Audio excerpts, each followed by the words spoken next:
76 günlük challenge'ın sonunda developer olaraq işə başladım. Hə dostlar, deməli mən 76 gün idi ki, bir challenge davam elətdirirdim. YouTube-da iş tapana kimi kod yazıram adlı video paylaşırdım. Əslində hər şey mənim 2025-in aprel ayında işdən çıxmamla başladı.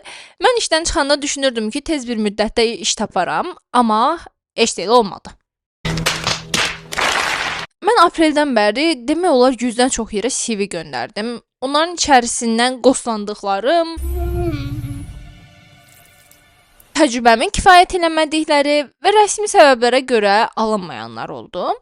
Demək olar bu təcrübənin hamısını mən YouTube-da sizlərlə paylaşdım. Uzun çəkən axtarış prosesinin sonunda bir neçə həftə əvvəl mənə zəng gəldi. HR məni YouTube videolarımdan tanıdığını bildirdi və müsahibəyə dəvət eləmək istədiklərini dedi. Müsahibəyə getdim, müsahibə çox yaxşı keçdi. Gözləyirdim ki, mənə offer göndərəcəklər və elə də oldu. Mənə offer göndərdilər.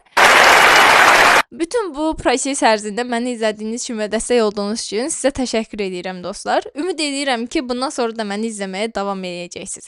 Yeniliklər üçün izləmədə qalın. Sağ olun.